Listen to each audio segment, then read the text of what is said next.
How Hollywood destroyed itself. They can't make movies for people they don't understand. Houston, we have a problem. Now that COVID is long gone and studios are putting out blockbusters again, it almost seems like things are back to normal. Yet movie after movie keeps underperforming, which is a polite way of saying Hollywood movies are bombing at the box office. Why? Well, I don't have to tell you why. You know why. Everyone knows why, except the people tasked with covering Hollywood, who are too afraid to say why. You can't fix a problem you can't name. In a recent poll, 42% cite movies getting worse as the main reason they no longer pay to see them. Why have they gotten worse? Because Hollywood swapped great storytelling for franchise movies long ago. Then they transformed those franchise movies into agenda delivery devices. The latest casualty is Indiana Jones and the Dial of Destiny, which cost upwards of $300 million and flopped. As of this morning, it's looking at a haul of just $120 million for 2 weeks. But by far the worst offenders are the two leads. I actually had second-hand embarrassment for Harrison Ford, watching him labouring away on screen in a movie that clearly resented his very presence. Make no mistake, this is not the Indiana Jones that any of us remember. This absolute imposter is timid, gullible, naive, sad, depressed, weak, cowardly, clueless, and incompetent. I am fucking sick to death of these absolute brainlets posing as writers whose only possible outcome to getting older is turning into a depressed, lonely failure who's given up on life. How is it possible for a studio to hate the very characters that allow them to exist in the first place? And this being a Disney Lucasfilm movie, there's obviously an obligatory strong female character shoehorned into the story, trying desperately to leech off the popularity of the legacy character they're supposed to replace. And of course, she's smarter and stronger and more resourceful than him. Of course, she wins every argument and gets proven right about everything and saves the day multiple times. Because what else could she possibly be in a modern Disney movie? The problem though is that the script has no idea what to do with her or what kind of person it really wants her to be. Is she a cold and callous mercenary? A compassionate and loyal friend?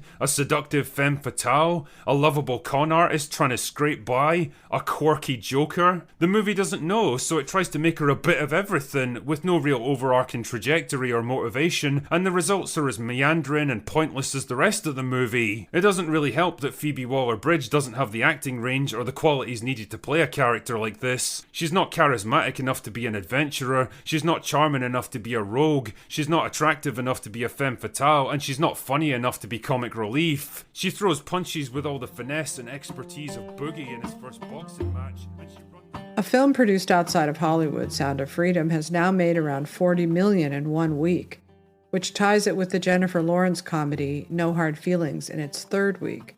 People are willing to turn out to see movies if the story is good enough.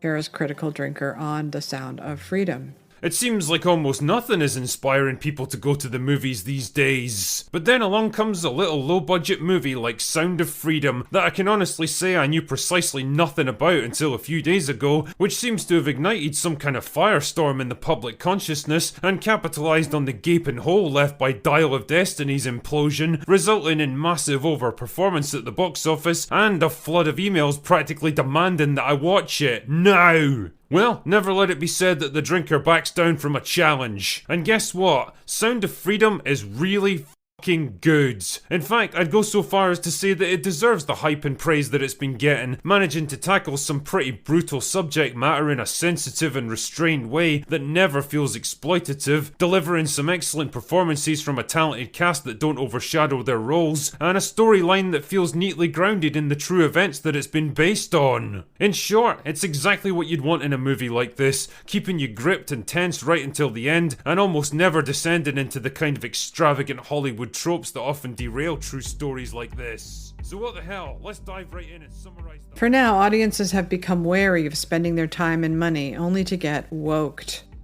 Getting woked means you trust the studios to deliver a good movie that meets expectations, not one that foists an ideology upon you that you may or may not go along with. It's a transgender character suddenly appearing in a film about conservative Mennonite women escaping sexual assault, women talking. Maybe it's a movie that kills off a traditional male icon to replace him with a female. Star Wars, No Time to Die.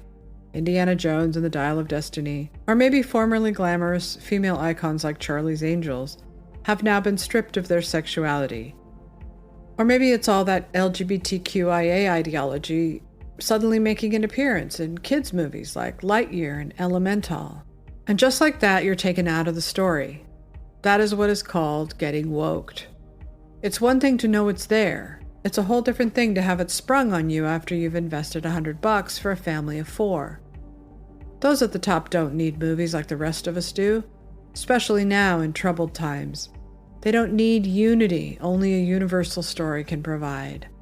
They don't need movies to save their lives, as they did mine. What they need is absolution from their sins of wealth and privilege. As long as they pay the piper, they can escape the wrath of the thought police. It's your problem, they insist. The best thing they can offer you is an invitation to change. Jennifer Lawrence's No Hard Feelings should have set the box office aflame. At the moment, it is limped to a soggy $40 million. The old Hollywood understood that the most important job of a movie star is to not alienate your audience.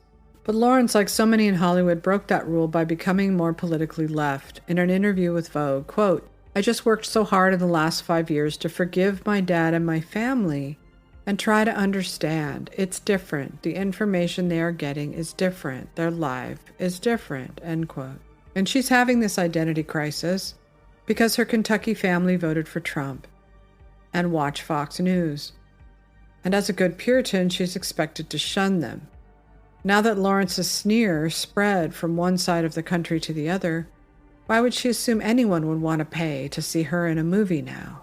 Hollywood can't make movies for an America they do not understand. They certainly can't make movies for people they detest.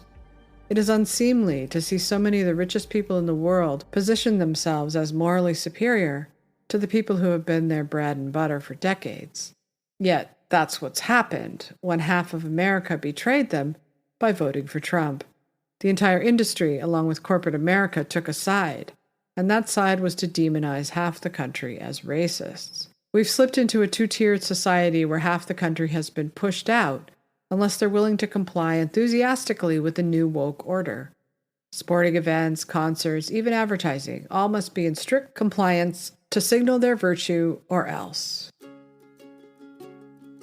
The Top Gun Maverick phenom. The first murmurings of the failing box office was when Steven Spielberg's West Side Story opened during Oscar season and fell flat. How could this be happening, we all wondered. Even the Wall Street Journal's Peggy Noonan ruminated on this slow-rolling catastrophe. West Side Story, The Decline of the Movie Theater. The remake is wonderful. Its poor performance at the box office suggests streaming is here to stay. Top Gun Maverick soared to $800 million, blowing a hole through every excuse offered up by critics and journalists. Word of mouth revealed 2 things. It was good and it wasn't woke. Streaming hadn't killed movies. Movies weren't dead. Maybe the target demo for West Side Story was the kind of people who still wear masks outside, but that's what's called building your house of straw and not bricks. To quote Indiana Jones, they were digging in the wrong place. Top Gun Maverick was a movie out of a bygone era, with a screenplay written in 2012, production resuming in 2017, after the death of its original director Tony Scott, and slated for release in 2019. COVID delayed its release for a couple of years. That's how the movie escaped the Great Awakening, and why it was such a breath of fresh air for a weary world. Here's a scene from Top Gun Maverick. 30-plus years of service. Combat medals. Citations. Only man to shoot down 3 enemy planes in the last 40 years. Distinguished. Distinguished. Distinguished. Yet you can't get a promotion, you won't retire, and despite your best efforts, you refuse to die. You should be at least a 2-star admiral by now, if not a senator. Yet here you are. Captain. Why is that? It's one of life's mysteries, sir. This isn't a joke. I asked you a question. I'm where I belong, sir. Well, the Navy doesn't see it that way. Not anymore. These planes you've been testing, Captain, one day, sooner than later, they won't need pilots at all. Pilots that need to sleep, eat, take a piss. Pilots that disobey orders. All you did was buy some time for those men out there. The future is coming, and you're not in it. Escort this man off the base. Take him to his quarters. Wait with him while he packs his gear. I want him on the road to North Island within the hour. North Island, sir? Call came in with impeccable timing, right as I was driving here to ground your ass once and for all. It galls me to say it, but for reasons known only to the Almighty and your guardian angel, you've been called back to Top Gun. Sir? You are dismissed, Captain.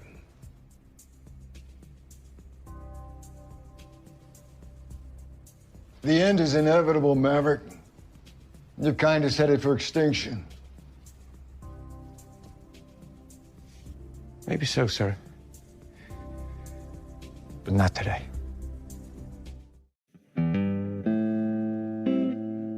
What does this film do right?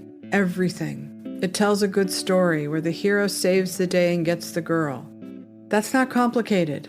It's filled with humor, excitement, and so much fun that you want to return to see it again.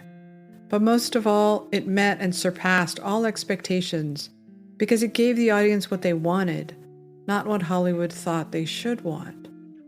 Critics of the film, and there weren't many, wrote it off as state propaganda. It could be argued that Top Gun, like so many pro-America movies throughout Hollywood history, does sell American exceptionalism, not to mention the military. Whether you think that's good or not is up to you, but the bottom line was this: they asked audiences to trust them with their hard-earned money and their limited time, and they delivered on that promise. Now we know for sure that if a movie is good enough, compelling enough, people will come, Ray, from Field of Dreams. Ray. People will come, Ray. They'll come to Iowa for reasons they can't even fathom. They'll turn up your driveway, not knowing for sure why they're doing it. They'll arrive at your door as innocent as children, longing for the past. Of course, we won't mind if you look around, you'll say. It's only $20 per person. They'll pass over the money without even thinking about it. For it is money they have, and peace they like. Ray, just sign the papers. And they'll walk out to the bleachers. Sit in shirt sleeves on a perfect afternoon. They'll find they have reserved seats somewhere along one of the baselines. Where they sat when they were children and cheered their heroes. And they'll watch the game. And it'll be as if they'd dipped themselves in magic waters. The memories will be so thick, they'll have to brush them away from their faces. Ray, when the bank opens in the morning, they'll foreclose. People will come, Ray. You're broke, Ray. You sell now or you lose everything. The one constant through all the years, Ray, has been baseball. America has rolled by like an army of steamrollers. It's been erased like a blackboard, rebuilt and erased again. But baseball has marked the time. This field, this game, is a part of our past, Ray. It reminds us of all that once was good, and it could be again. Oh, people will come, Ray. People will most definitely come. Ray. The gender swap. For an industry whose bread and butter were mostly men, young men, old men, white men, non-white men, Hollywood decided it was smart to go to war on all of them, and they wonder why movies are bombing at the box office. This satirical video by the woke critic pretends to be praising Kathleen Kennedy, who took control of the Star Wars franchise and put a girl in the lead, a place that used to belong to the Luke Skywalker character. No one thought much of it at the time, or if they did, they said nothing. Hollywood was meeting the growing cries for change. But over time, it led to a dilution of the many brands Disney now controls: Marvel, Fox Studios, and Star Wars. Here is the woke critic's tongue-in-cheek take on Indiana Jones. After burying Han Solo, Luke Skywalker, and neutering the Mandalorian and Obi-Wan, there was just one last straight white male standing. Dr. Indiana Jones, the most iconic adventurer in the history of the movie business. A cross between James Bond and David Attenborough, the high-octane archaeologist was adored by beautiful women, hated by evil men, and dynamite at the box office. Steven Spielberg and George Lucas were in charge of the first 4 films, with Kathleen as an associate and producer. Now, with Steven and George out of the way, she would have the final say on Indy. In The Dial of Destiny, the archaic adventurer is 80 years old, and following the Kennedy blueprint, he's a miserable old bastard who has lost everything. His marriage broken down, his son 6 feet under, all his students hate him, and his globe-trotting days long gone. The perfect foil for the perfect woman, Phoebe Waller-Bridge. She swoops in to steal his thunder, steal his MacGuffin, and steal his movie. A genius archaeologist and fearless adventurer, Helena Shaw has no weakness and no journey. She is Indiana Jones' answer to Rey. She has her own agenda, and they end up going on an adventure, but not the one that she proffered to him in the beginning. This time, Kathleen doesn't kill Indy, she simply takes away all the qualities that made him so iconic and gives them to Phoebe. The 5th and final Indiana Jones was hailed by progressive critics and loved by rotten audiences. As of July 3rd, 2023, it has taken home $142 million at the box office. A weak opening, but an incredible success and wonderful triumph for social justice and Kathleen Kennedy. The phenomenon of the gender swap is what Critical Drinker calls the strong female character. A phenomenon known only as the strong female character. Honestly, it seems like just about every character without a Y chromosome these days automatically has to be labelled as strong. It's one of the first words to come tumbling out of the mouths of the writers, actors, directors, and marketing departments whenever they're asked about it, and it's been overused to the point where it's become completely and totally meaningless. Just another expected buzzword in the endless corporate-approved word salad that has to be sprinkled on every new project now. Is it any wonder that we have an ongoing crisis of not just men, but masculinity? I was an early woke blogger who constantly criticized the film industry and the Oscars for being so white and so male for so long. I know I am responsible for the house that woke built, just as I'm partly responsible for an America at the hands of a cult. But you have to start somewhere. Dissent isn't easy, but if you love movies like I do, you can't stay silent and watch it all disappear. In a Barbie world, the upcoming Barbie movie might just be the crowning achievement of the decade-long quest to transform Hollywood from a white male patriarchy to a more diverse, equitable, and inclusive utopia. Barbie has it all, so they can get away with centering a whole new franchise on a pretty thin white blonde. This summer, it's time for Barbie. Me? To discover the real world. No! Watch me! I'm starting to get all these weirdo feelings. It's anxiety. I have it too. You're gonna start getting sad and mushy and complicated. She's not dead, she's just having an existential crisis. What about Ken? I'm just a dude. Ken isn't something we're worried about. What? Barbie, July 21st, rated PG-13. A transgender female, a plus-size female, women of color. Is this heaven? For podcast listeners, a picture of Sharon Rooney as the plus-size Barbie. You are Barbie, I am Barbie, we all are Barbie. For podcast listeners, all the Barbies. They dare you to object so they can call you a bigot. They're hoping for controversy to erupt, like China banning the film because of its transgender and gay representation. Then Barbie can also be an important movie too. Now Barbie is changing the world. But is it really? Is it representation that matters, or is it selling toys? Isn't this just another way to inject or indoctrinate the young into their way of defining this country's ideals? Identity matters more than anything else, but especially as a way to sell stuff and not feel guilty about it. It's a mash of identity and narcissism, euphoria and commercialism, fame and inclusivity, a kinda wow, kinda now pink cloud of cotton candy Kardashian empire building. You can have it all, as long as you pay the piper. There's a word for it: propaganda. State propaganda disguised as entertainment. Something miraculous happened in China in 2020.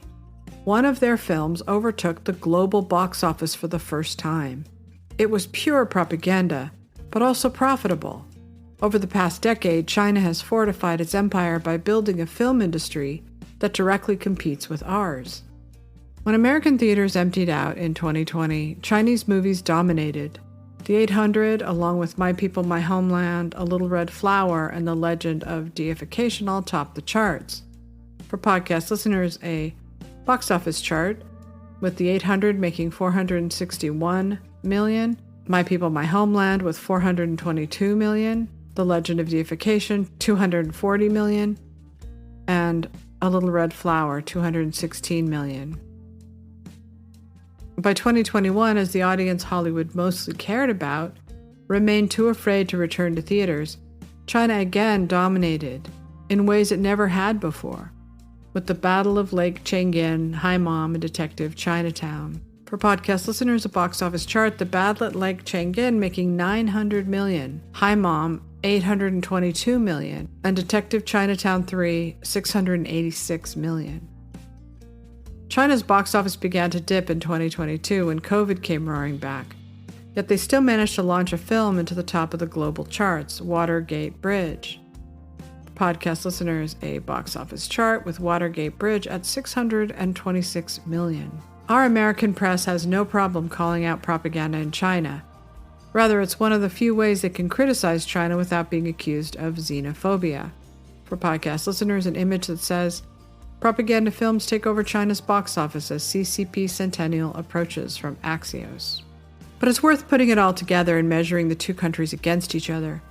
Chinese propaganda movies strengthen the whole country, where woke propaganda weakens ours. Chinese movies unite the country in common purpose. Woke movies divide us into categories and condition us to hate our history, our traditional role models, our communities, and the nuclear family. American movies now are the realization of the very thing Joseph McCarthy worried about during the Red Scare. Ideology that, bit by bit, pretends to be art while chipping away at the foundation that defines this country and makes us a strong nation. Meanwhile, over in China, their overt propaganda isn't even pretending to be art. The last great year for cinema was 2019, on the eve of the collapse. So many great movies were on offer that year and were nominated for Best Picture at the Oscars. Once Upon a Time in Hollywood, Joker, 1917, The Irishman. And yet even amid those successes, the Academy gave their Best Picture prize to a movie from South Korea called Parasite. It's a great movie, but not awarding a homegrown product in a year like that one shows how little regard Hollywood had for itself before the hammer came down. It's no wonder they were so willing to throw it all away. And that is partly how Hollywood destroyed itself.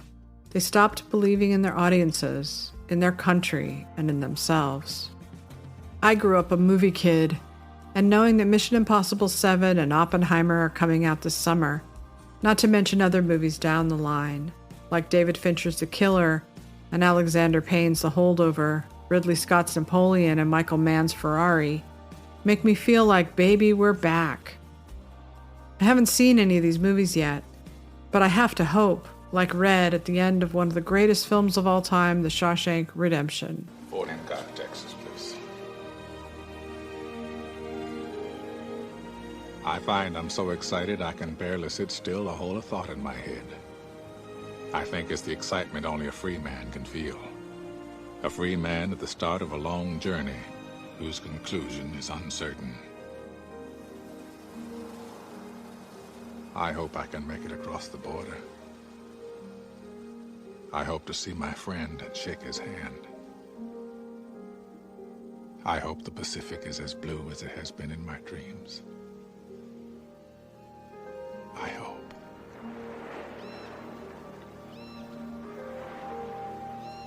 I grew up going to the movies.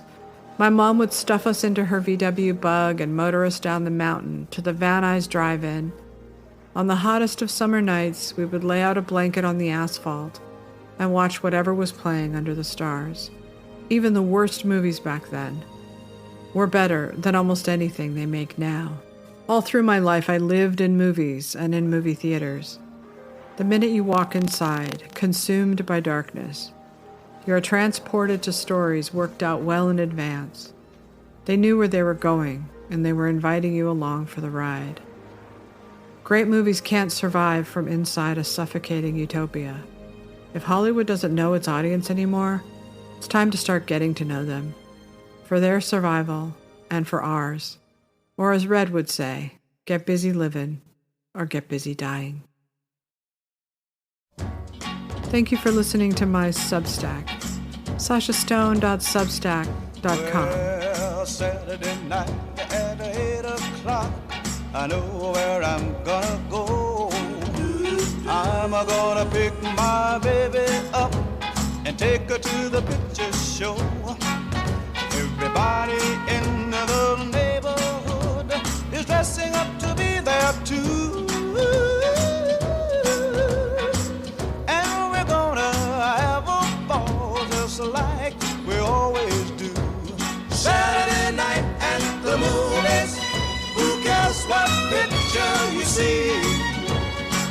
When you're hugging with your baby, last row in the balcony. Well, there's Technicolor and the CinemaScope, a cast out of Hollywood, and the popcorn from the candy stand makes it all seem twice as good. There's always lots of pretty girls with figures they don't try to hide, but they never can compare to the girl sitting by my side. Saturday night at the movies, who cares what picture you see? When you're hugging with your baby, last row in the balcony.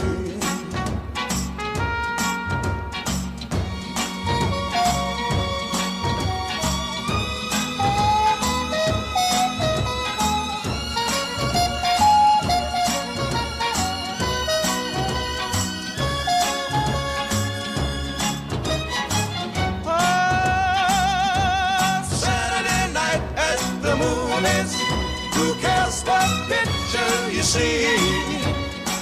When you're hugging with your baby, last row in the balcony. Oh, Saturday night at the movies, who cares what picture you see?